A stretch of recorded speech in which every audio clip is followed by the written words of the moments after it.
Ok. Bueno, yo creo que podemos ir empezando. Entonces, buenos días a todos. Muchas gracias por unirse a esta sesión de análisis de datos espaciales en R. Em, el día de hoy nos va a estar acompañando Kira. Ella va a realizar la presentación en inglés. Para los que deseen escuchar la presentación en español, en el momento en que activemos esa opción, ustedes van a ver en la parte de abajo del Zoom que les va a preguntar en qué idioma quieren escuchar la presentación. Ahí pueden seleccionar tanto inglés para escuchar a Kira o en español, que yo voy a hacer la traducción simultánea. En algún momento, si tienen alguna pregunta o algún problema técnico, me pueden avisar, pueden escribir en el chat. Entonces, so Kira, I think we can start. Okay, shall I share my slides or does Anna want to say something before? Maybe just activate the interpretation and then share your slides. Okay, then I start now.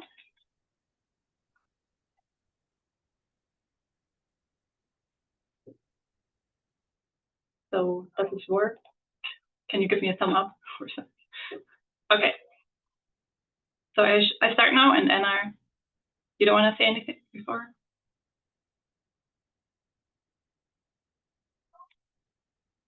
Okay, now we start. Okay, welcome to the seminar about spatial data.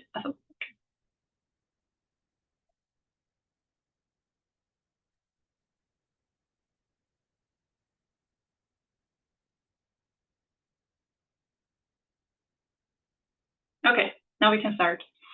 Welcome to the seminar about spatial data analysis. Let me quickly introduce myself. I'm Kira. I'm a PhD student at the University of Wisconsin-Madison in the Silvers Lab. I have a remote sensing geography background and study the global Mediterranean growth of the wetland-urban interface. For this seminar, this might be different than previous ones. Today will be more hands-on description of how to use R, do spatial data analysis, and it will be more technical and data analysis oriented. After the presentation, I will provide the slides that are at the same time an R script that can be used to replicate what I show today. I also want to just note that sometimes some lines run over the slides. This is unfortunately happens sometimes when you program slides in R, but don't worry, I will make the scripts available afterwards and you can read all the lines perfectly.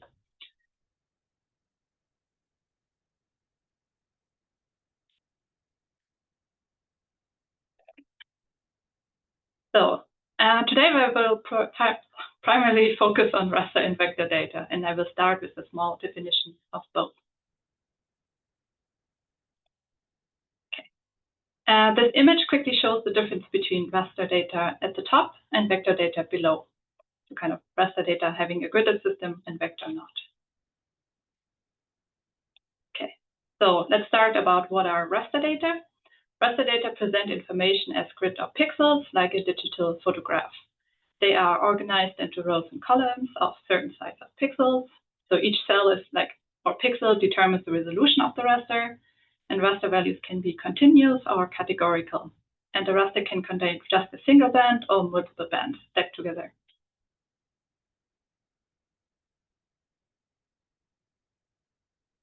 So vector data are organized into so-called geometric shapes, lines, and points that are used to represent discrete features on Earth's surface. Points, for example, represent individual locations like a city or a point on a map. Lines can represent linear features like roads and rivers, and polygons are often used to represent lakes or country borders or buildings.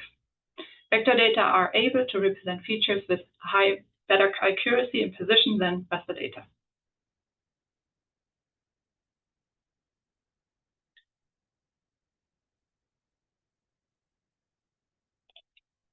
So the plan for today is, in the first part, to focus on raster data, learn how to import raster data into R, how to plot them, how to do calculations, and learning how to export rasters, do statistics, but also crop, reproject, and resample rasters. So in part 2, we focus more on vector data and also the combination of raster and vector data. We learn how to import raster data, plot them, but then also how to extract data from each other, train a random forest model, do a land cover classification, plot multiple shapefiles together, use the intersection tool, reprojection tool, and rasterize.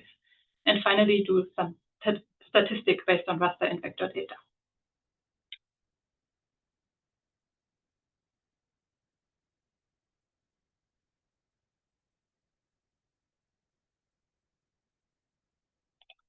Okay, so let's start with part one, the raster data. For this, we need to install and load the raster package in R that provides us the tools that we can use to work with raster data. So we load the raster data using the raster package with the library function. We activate the tools from the package. Okay, and now we can, oh, sorry, that was too fast. Now we can import the raster data. We need to kind of define where the raster data is stored on the computer. So we kind of need to define the path and the file name. And then we can use the stack function to import the raster TIFF. Today I will work with the Landsat image from August 12, 2020 for the town Valparaiso in central Chile, near Santiago. And here the variable R now represents the imported Landsat image. So we have a raster image that is 1000 by 1000 pixels with 30-meter pixel resolution and X and Y direction. And then we have an extent given here, and then a projection string in the UTM zone 19 south. And the raster is a multiple band raster. So we have 6 bands, blue, green, red, near, sphere 1, sphere 2. So near means near infrared and sphere shortwave infrared. Okay, now we can get an overview, and we can use the plot function to plot all the bands that we have in the raster. So we have 6 bands, blue, green, red, near, sphere 1, sphere 2, that represent reflectance measurements in the corresponding wavelengths that were measured by Landsat 8 from space.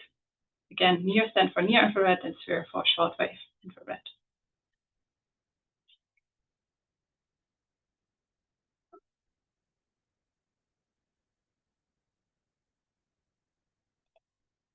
Okay. You can also decide to only focus on one band of the raster. So I just show quickly how to select only one band. In my example, I select band 4, which is the near infrared, and plot it here. Okay. We can also create our own color scheme and how we want to set the legend breaks. For example, make them regular or even leave bigger spaces between them if you want.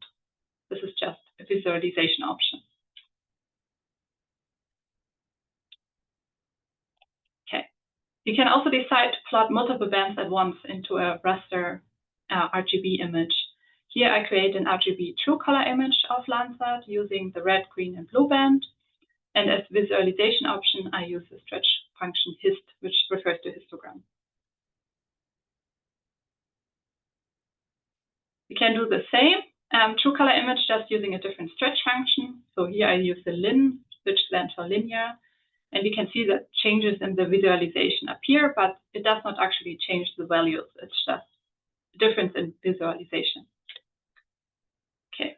We can also switch over to false color composites. We can kind of switch up the band combinations. Here I use the near infrared, red, and green. And now photosynthetic active vegetation cover is highlighted in shades of red because vegetation highly reflects in the near infrared. That's why we see it in red.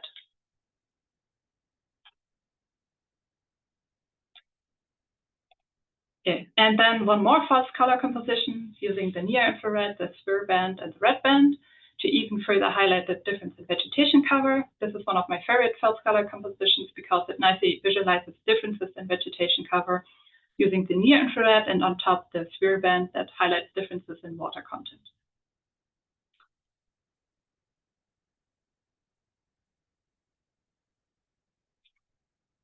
Okay, let's do some raster calculations.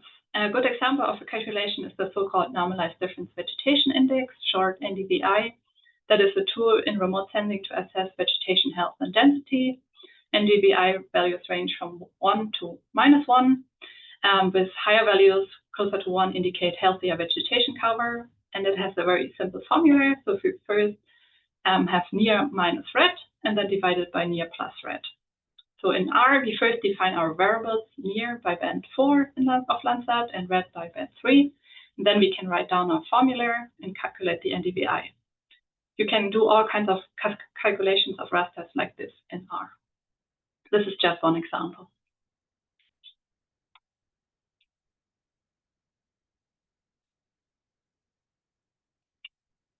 So now we can plot the data, but what is wrong here? When we look at the legends, we see that we have values outside of +1 and -1.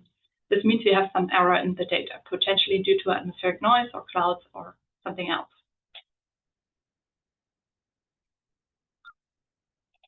To kind of correct for this, in the next step, we can kind of set values that are greater than 1 to NA and smaller than -1 to NA, and then plot the results again. So NA means kind of not available. So we know these values have some issues, we set them to not available.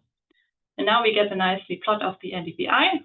So we have values presented in green, closer to 1, which indicates high vegetation cover, and then towards the yellow gradient, some urban areas, and then kind of non-vegetated areas in brown. Okay. When we are happy with our results, we can kind of save our calculation or our raster to a file on the computer, because currently it just exists in the memory of the computer and is not actually saved somewhere. So in case our program crashes, the NDVI raster would be gone.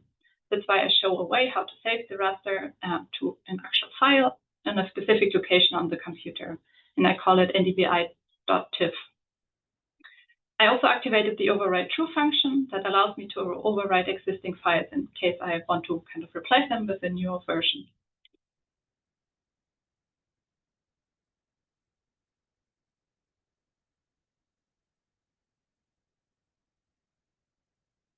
We can also kind of filter for specific values in the raster dataset and create a so-called kind of binary raster. Here I filter for NDVI greater than 0.5. This is shown now in green because according to our filter options, this is true and gets the value 1. And everything that is below 0.5 is false, and that's why it's assigned to the value 0.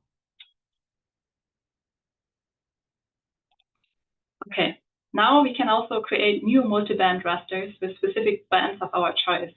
For example, here I stack together the red and the near band from the Landsat image and then add to this the NDVI calculation that we did before. To do statistics, it's often helpful to convert the raster data into a data table format. In R, this is called data frame. We use the as data frame function and input the raster data, and then we kind of convert it to a data table format. We can also include the x and y coordinates. So if we say x and y equals true, we get the coordinates. If we set them to false, we don't get them.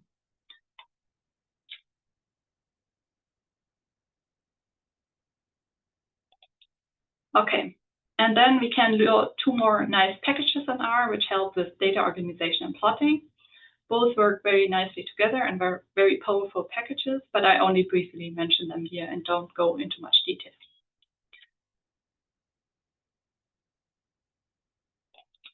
And now we can use kind of the packages that help us to create these nice scatter plots. For example, here I plot in the red and near featured space and color code the points according to the NDVI values. You can see that high NDVI in lighter blue shades has a high near infrared reflectivity and a low red reflectance, and that shows us where vegetation cover is located. So kind of in the more on the near side, and then less vegetated have darker values.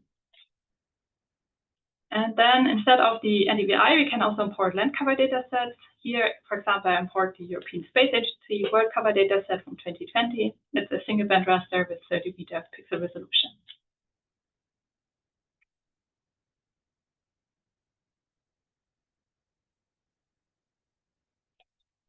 So we can plot the raster data using setting up specific colors for each unique value land cover class.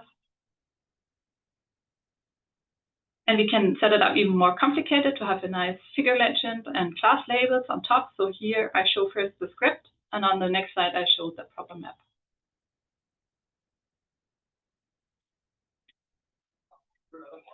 So here I show now the nice figure of the land cover map with a nice class legend. The numbers, I forgot earlier to mention that these numbers on X and Y axis refer to the projection system coordinates of the raster extent.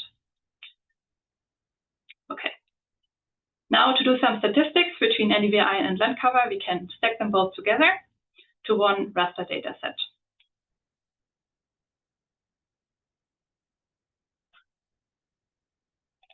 Okay, there are some requirements that are needed when we want to stack different rasters together to one layer to do some statistics. If you want to do stack together different rasters, they need to have the same extent, the same coordinate system, and the same pixel resolution. And on the next few slides, I show how to adjust these to match one raster to another one.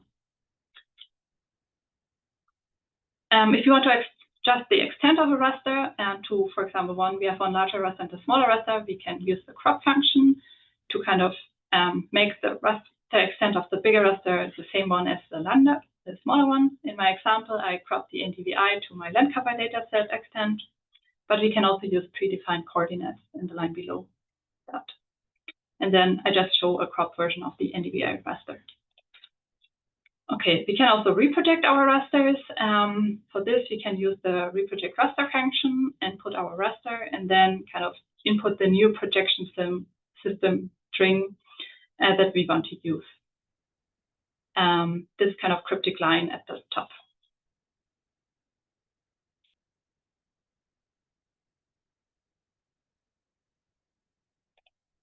So here just showing our original NDVI image with the original projection string.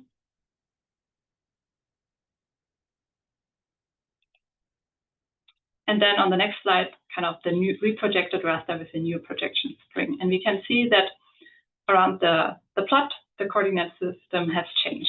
So if I go quickly back and forth, we see differences in coordinate system, and also the raster extent has slightly shifted. Okay, and finally, if the pixel resolution does not match, we can use the resample function to resample one raster according to the pixel resolution of a different one. For categorical rasters like land cover datasets, we want to keep the unique values, so we want to use the method NGB, which means nearest neighbor, to keep the original values assigned to the nearest cell value of the new grid. For continuous rasters like NDVI, it's sometimes worth to recalculate the values when shifted into a new grid system using some kind of average or weighted average values. For this, we can use the bilinear method.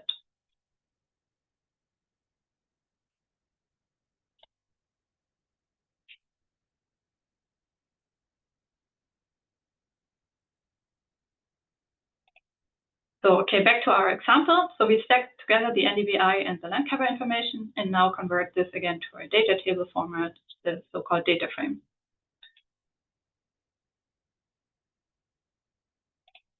Okay, and then we can create another data frame that has the correct class numbers and proper class labels as text form, which we then in the next step can add to our raster-based data frame.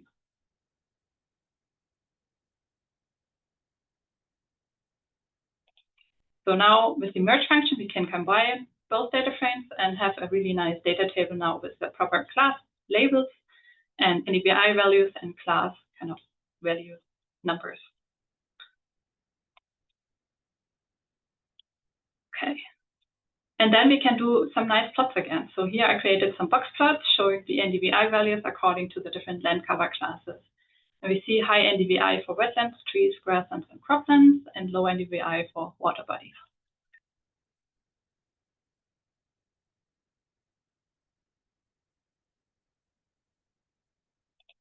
We can also filter for specific classing using the filter function. For example, here I only show vegetation classes and created a plot to show the different NDVI values for different land cover types. Okay, and then we can also calculate proper statistics using NDVI in the land cover. So here I estimate the mean, max, and standard deviation of NDVI for tree cover, shrubland, and grassland. We see that we have the highest mean NDVI for trees and the lowest one for shrubland. I also use the function NARM equals true. That means that all NA values are removed from the calculation.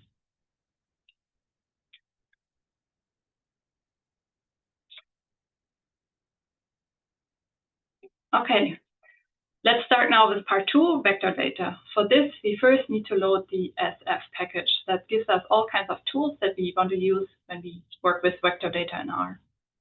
Again, define a file location with the path and the file name, and then use the function stv to import the file. My file here is a S3 shapefile. It's a point data set with an extent listed here and specific projection system, which is again the same one as the raster data had, UTM zone 19S. And we can see that we also have 134 features, 4 features, a number of points, and 2 fields, 2 attribute columns.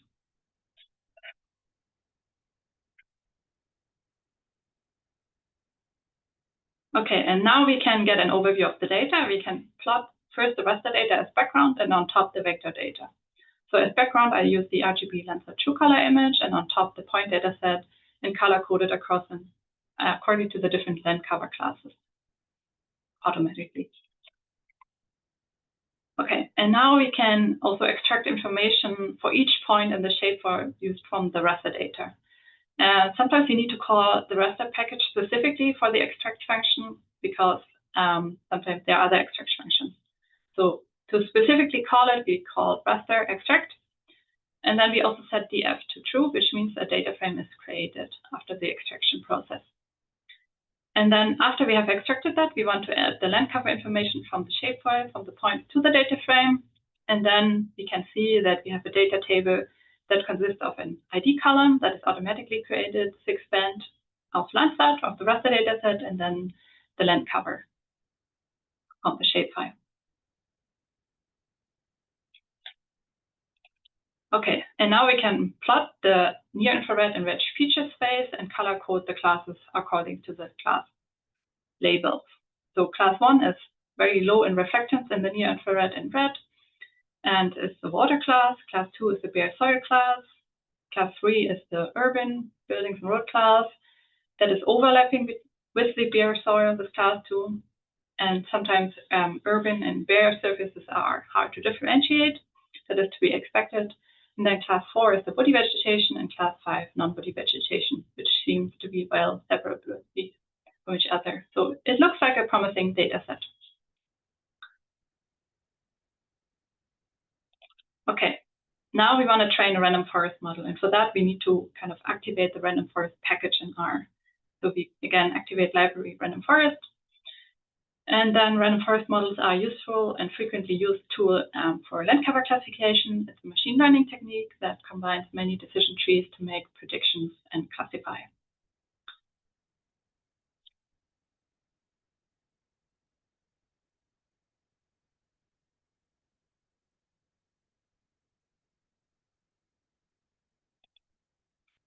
Okay, now we can train the random forest model using our created data frame. We want to have the land cover as a response variable and kind of the Landsat band as predictor variables. I limited the data frame because I wanted to exclude the ID variable, which we don't want to use for training in our model. And we can see then when we print our model that we have a high proportion of variance explained. It's kind of at the bottom. And then we can also plot the errors versus the numbers of decision trees, and we see that it levels off pretty quickly.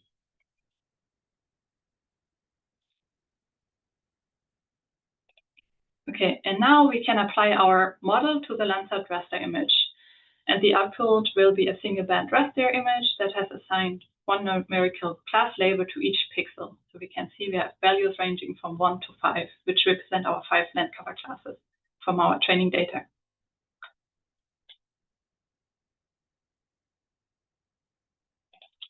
Okay, and now we can use a simple plot function to get an overview of our results, but often the color coding is not very helpful, but it helps to get a first impression.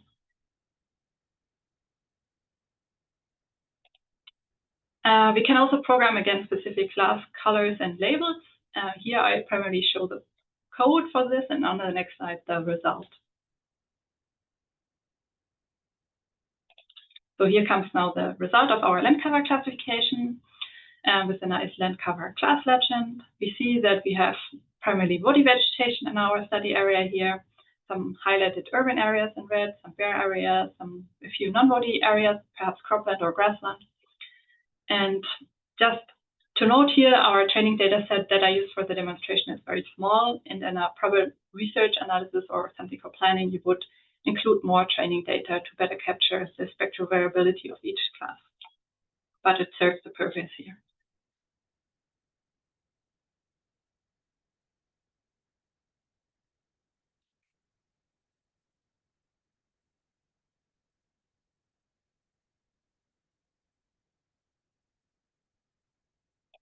Okay, now let's import more vector data. I want to import another polygon data set of administrative counties of Chile here. And then another one that represents the Landsat image extent that we are working with. And now we can plot them together into one plot. So at first I have the kind of counties and the Landsat extent, and on top our training data points. But for this, we need to have, again, the same coordinate system.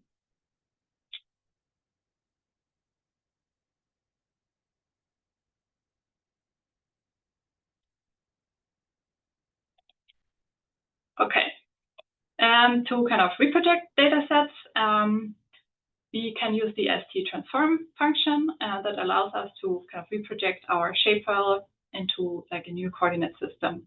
So we have, again, the script decline of our coordinate system, and then use the ST transform function, and then the new coordinate system.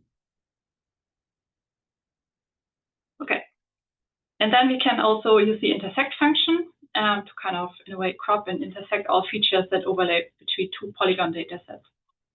Here I use the administrative countries and the Landsat image extent, and now kind of intersected them and plot them both together. And I plot specifically the attribute name 3, and then we get this nice color legend.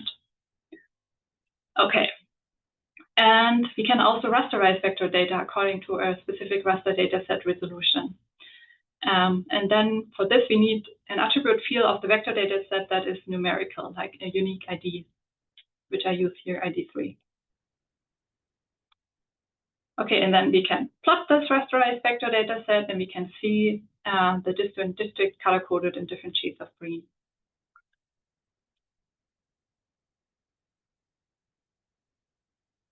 So if you want to do some statistics, for example, we could stack both of them together. So the rasterized vector data set and our created land cover map, stack them to one image again. And then we can also rename them. Sometimes if you stack different raster data sets together, they get weird names. Sometimes I like to kind of change the names and then convert it again to a data table.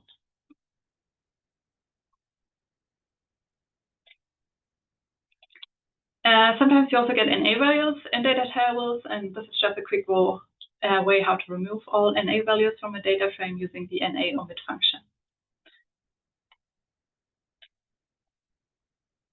Okay, and now we can also add, again, proper class labels from the district to the vector data set, because rasters prefer to work with numerical values, even if they are categorical.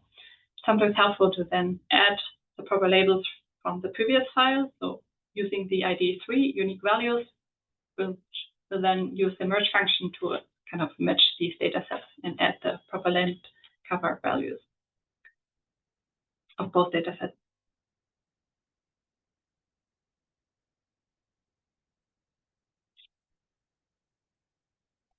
Okay, because we know that each row is 1 pixel, we can kind of get some area statistics and estimate how many pixels we have. So each Landsat pixel represents 30 by 30 meters in size. Therefore, we can kind of add this kind of area unit to the data set.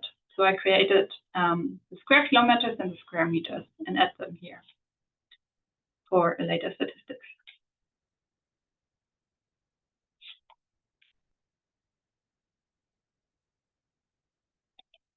So now we can set up a nice bar chart using, again, the ggplot function and add kind of nicely the class labels, class colors, and plot them together. Here I primarily show the script again, and on the next slide, the actual plot.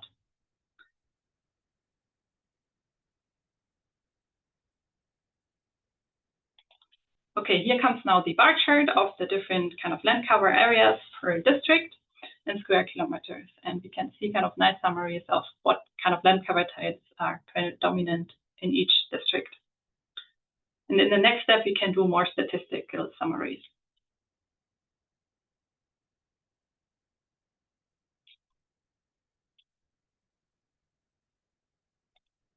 Okay, Now we can calculate statistics of kind of area summaries of land cover per district. Here I do it for all classes in all districts. And here I kind of select a specific class for which I want to calculate statistics. Here I select class 4, which stands for woody vegetation. And we can see that we have the highest area of woody vegetation for Casablanca and the lowest for Vina de Mar. We can also do similar for the urban class, for example, and see differences in urban coverage. Okay, that's it from my side. Thank you for your attention. Feel free to ask any questions. Here's a link to the slide. We will also send this slide link one more time around so you can replicate what I've showed today.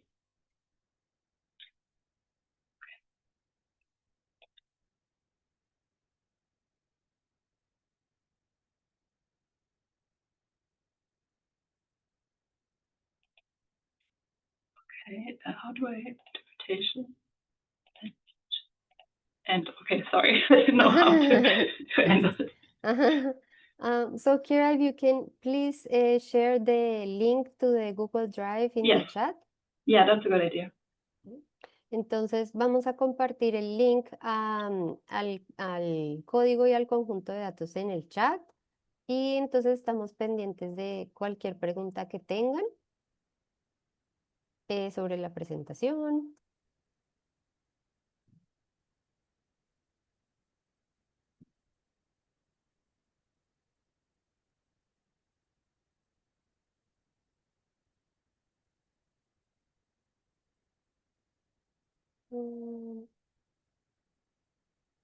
Cualquier pregunta, cualquier comentario.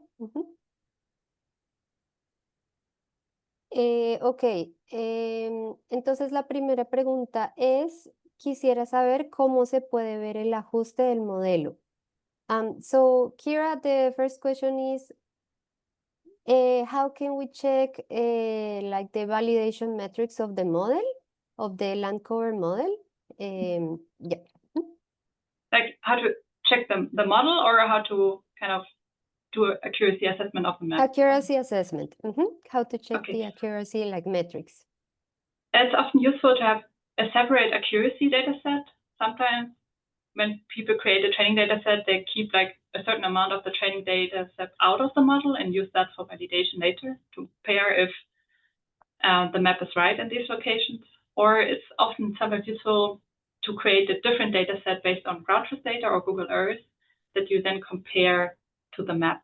And then there's a so-called accuracy assessment. Okay, wait. Okay, Wait. sorry.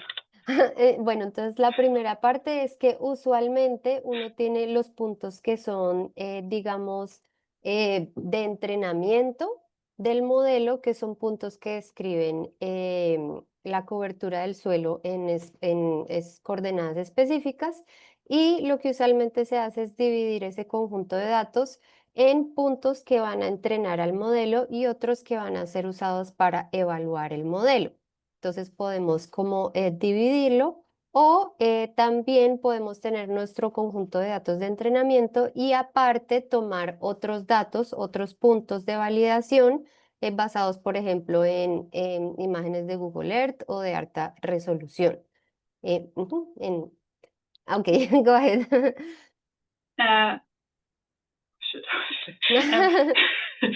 No, there's a so-called like workflow where you kind of create a so-called confusion matrix where you compare specific pixels from the map to ground truth data and then calculate the so-called overall accuracy, producer and user's accuracy that gives you information about the accuracy. But I haven't shown that here, but I can send in more information if needed.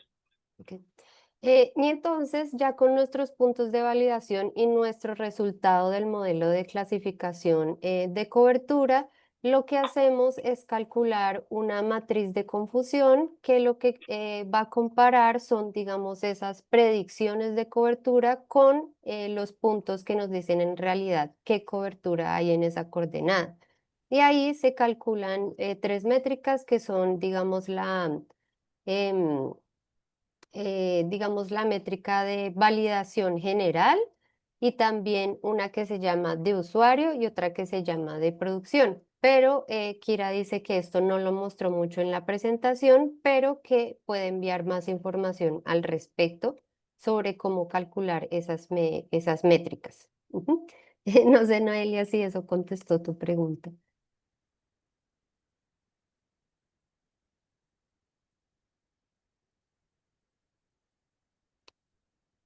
Listo, ok. Sí, ok. Noelia says yes, that answer her question, and it would be great if you could send more information about it. Okay. Y aquí Bernat, Lucía. Lucia says that very good presentation, and now she has to test the script with her data. That's good. Listo, entonces, ¿alguna otra pregunta, duda que les quede? Esta presentación igual queda grabada como las anteriores. Y pues les, más adelante les compartiremos como dónde están guardados todos los videos de las presentaciones. Pero entonces tenemos como unos minuticos más para alguna otra pregunta que tengan.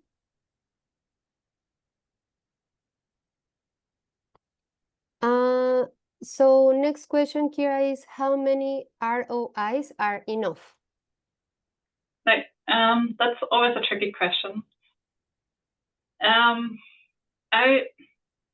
It also depends on how large your study area is.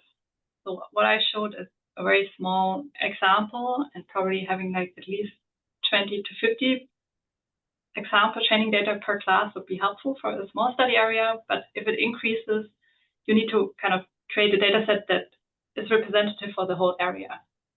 Okay.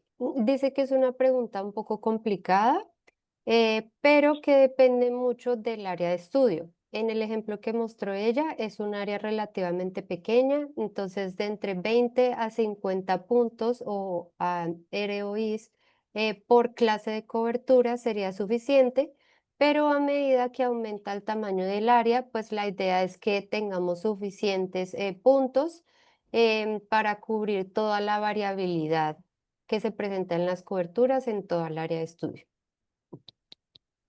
Ok. Gracias, Noelia, por la pregunta.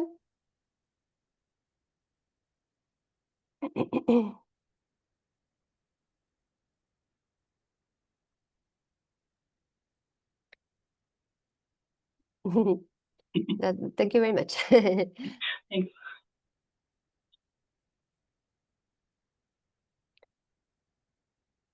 Okay. Okay, so I think we have no more questions. Bueno, todos, entonces creo que ya no queda ninguna duda. Pero pues muchas gracias a todos por unirse a esta sesión y nos veremos entonces dentro de 8 días para la próxima presentación sobre cómo calcular métricas del paisaje. Ujú. And yeah, so thank you, Kira. People are